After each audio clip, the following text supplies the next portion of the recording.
चिंतामणि वो ऐसी मणि है कि उसके सामने जिस वस्तु की चिंता करो, जिस वस्तु को चाहो वो प्रकट करके रख देती है। और दूसरी चीज क्या है, स्वर्ग में एक कल्प वृक्ष है। स्वर्ग में जो कल्प वृक्ष है, उस कल्प वृक्ष के नीचे बैठ करके जिस वस्तु की कामना करो, जो चाहो वो उसको प्रकट करके दे देता है। लेकिन चिंतामणि और उस कल्प वृक्ष में, दोनों में इतनी शक्ति नहीं है कि वो भगवान को प्रकट करके दिखा दे, भगवान को प्रकट करके दिखा सके। उसके लिए सूत जी आपके अंदर इतना ज्ञान है, आपके अंदर गुरु का दिया हुआ ऐसा ज्ञान है कि आप अपने सामने भगवान को भी प्रकट करके दिखा सकते हो।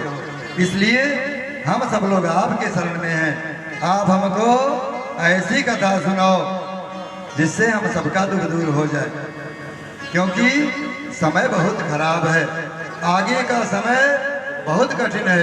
काल ब्याल मुख ग्रास त्रास निर्णास है तवे, श्रीमद्भागवतम शास्त्रम कलौ कीरेण भासितम। एक काल जो है, एक काल अजगर सर्प के समान है। अजगर सर्प आप लोग जानते हो, अजगर बहुत मोटा ताजा सर्प होता है और मुख खोल करके और बड़े बड़े जानवर को भी निगल जाता है। जो उसके सामने बढ़ गया तो अपनी श्वास से खींच लेता है, उसको अंदर कर लेता है, पचा लेता है। तो जो काल है, ये काल हम लोगों के सामने अजगर सर्प के समान है। जैसे मान लो एक काल है अजगर सर्प और उसके मुंह में हम लोग खड़े हैं, बैठे हैं। काल रूपी अजगर के मुख में हम बैठे हैं। हम तब तक सुरक्षित हैं जब तक वो अपना मुख बंद न कर ले।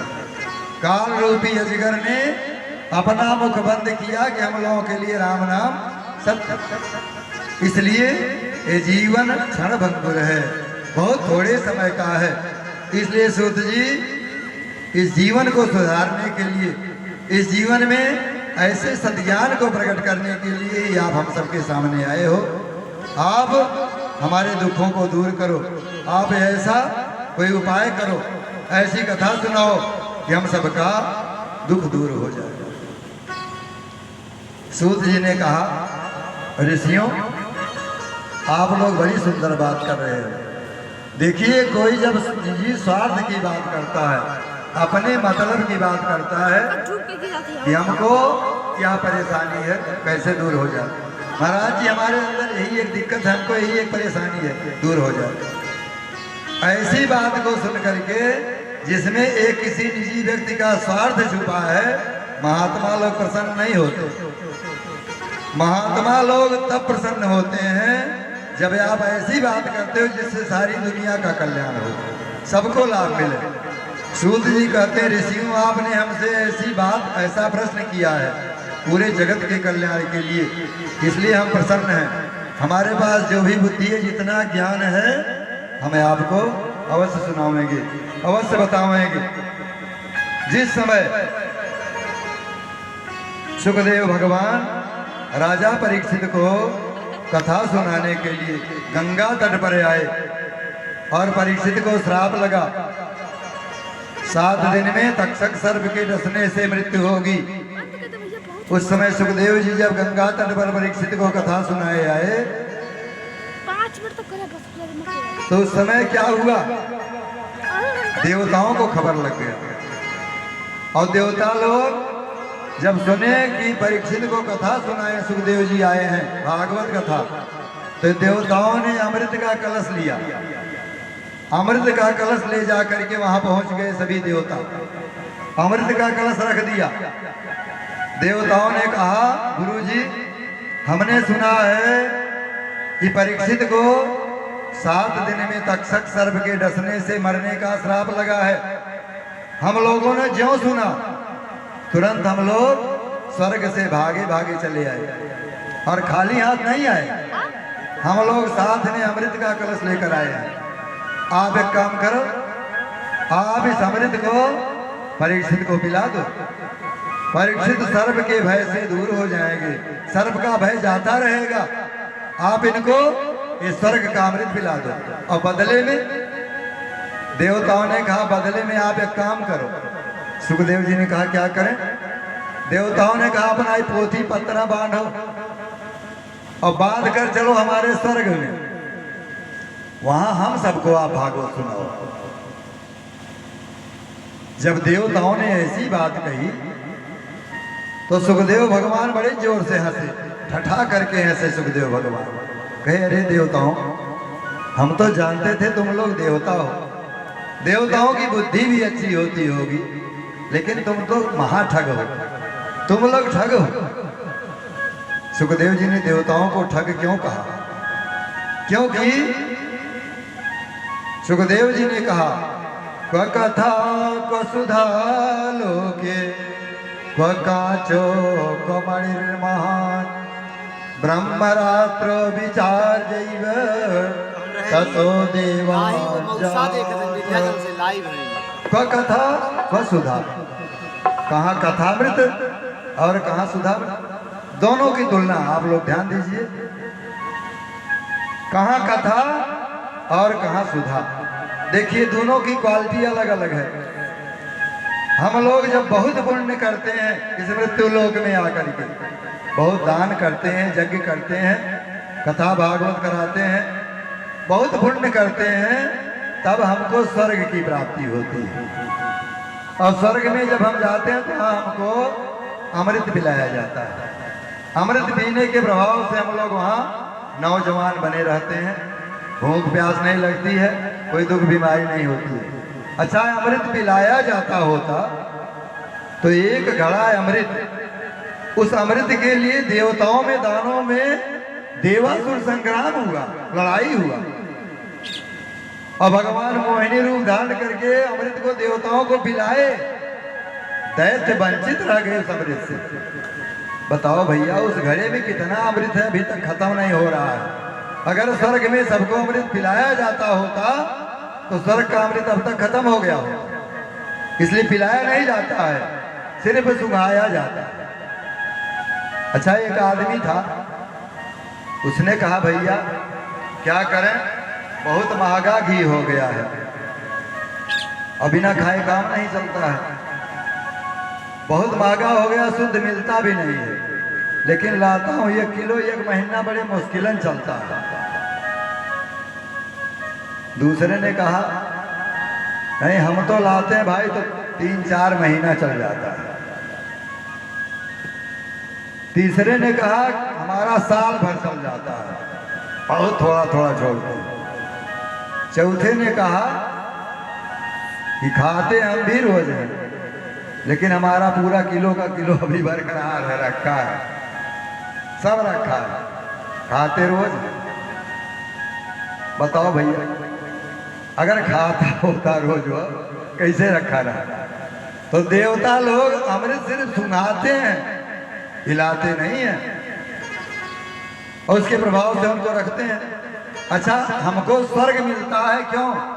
हमने पुण्य किया, पुण्य करने से स्वर्ग मिला, लेकिन वह पुण्य स्वर्ग में जाकर हमारा धीरे धीरे खत्म होता है। धीरे धीरे धीरे धीरे पुण्य जब खत्म हो जाता है तो स्वर्ग से पुनः देवता लोग धक्का दे देते हैं, फिर जमीन पर आ जाते हैं, फिर आदमी होकर जन्म लेते हैं।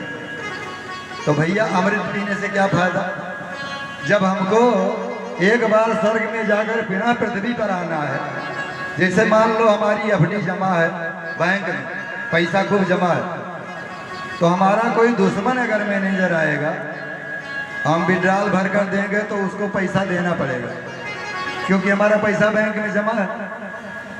जब हमारा पैसा खत्म हो जाएगा तो हमारा कोई बहुत खास रिश्तेदार मैनेजर बनकर आवे, हम भरकर विड्रॉल दे तो हमको देगा 1 रुपया, कहेगा भाऊ है नहीं, कुछ पैसा नहीं खाते नहीं।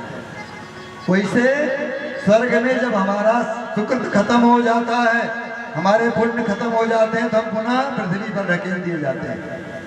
तो अमृत का प्रभाव है, स्वर्ग का प्रभाव है। और कथामृत, जो कथामृत का पान करता है, जो कथा श्रवण करता है, वो मरने के बाद स्वर्ग में नहीं जाता, वो मरने के बाद सीधे वैकुंठ में जाता है, भगवान के धाम में जाता है।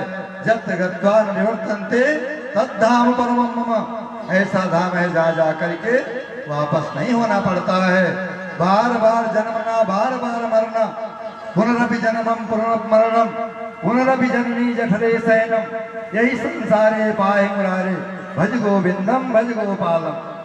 बार बार जन्म लेना, बार बार मरना छूट जाता है। इस भागवत कथा का ऐसा प्रभाव है। तो आप क्या चाहते हो? आप स्वर्ग चाहते हो कि कथा चाहते हो? कथा श्रेष्ठ है ना।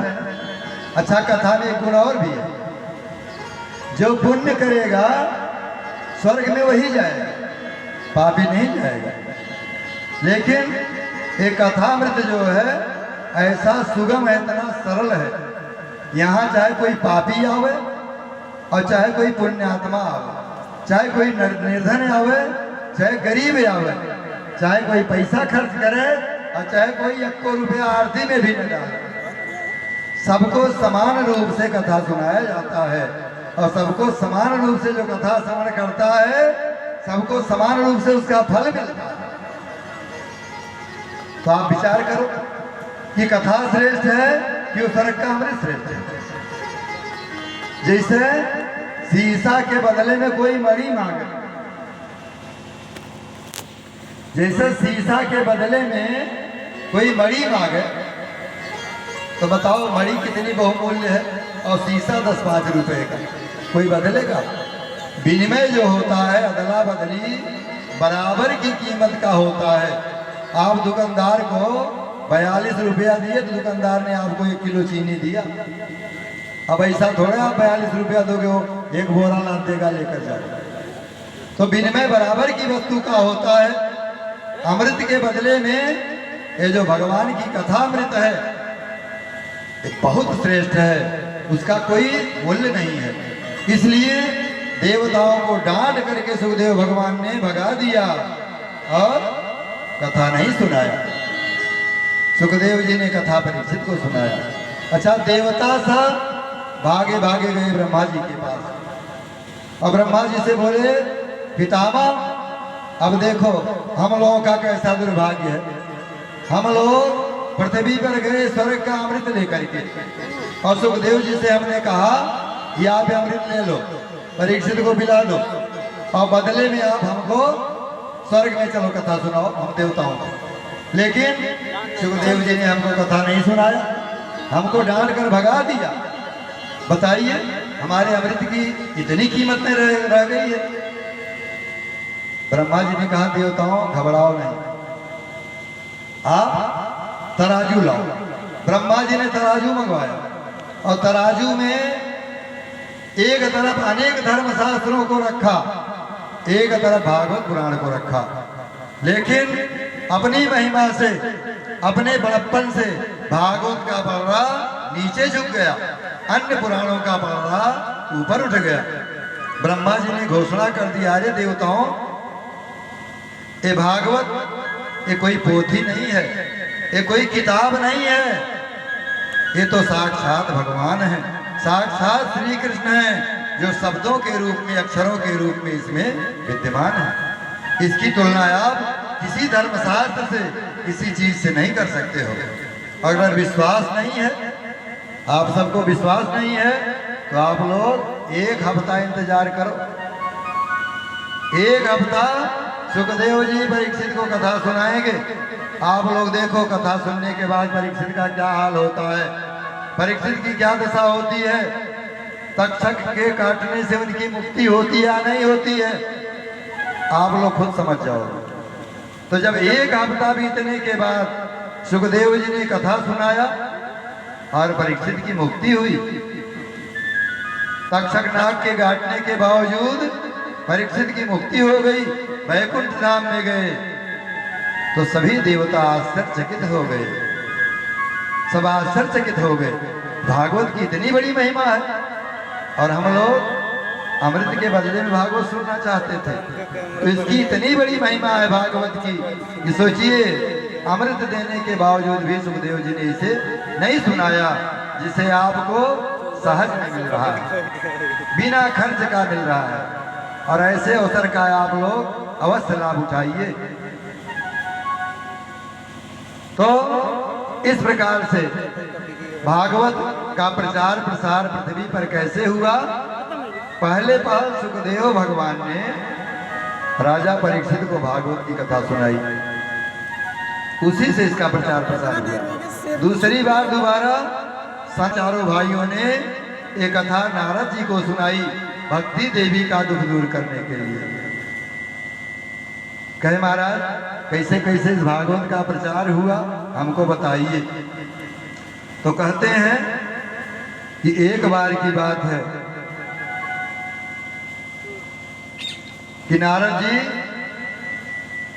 इस पृथ्वी पर आए और बहुत दुखी मन से घूमते हुए भागते हुए दौड़े दौड़े बद्रीनाथ क्षेत्र में जा रहे थे।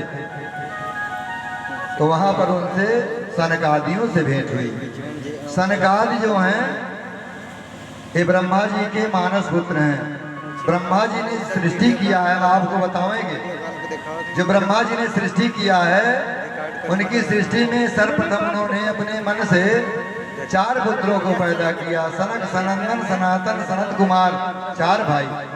ब्रह्मा जी ने कहा आप लोग जल्दी बड़े हो जाओ और बड़े होकर इस पृथ्वी पर आप लोग सृष्टि का विस्तार करें। सनकादियों ने कहा बड़े होकर हमको सृष्टि का विस्तार करना पड़ेगा। ब्रह्मा जी ने कहा हाँ आपको शादी विवाह कर लो, सृष्टि बढ़ाओ।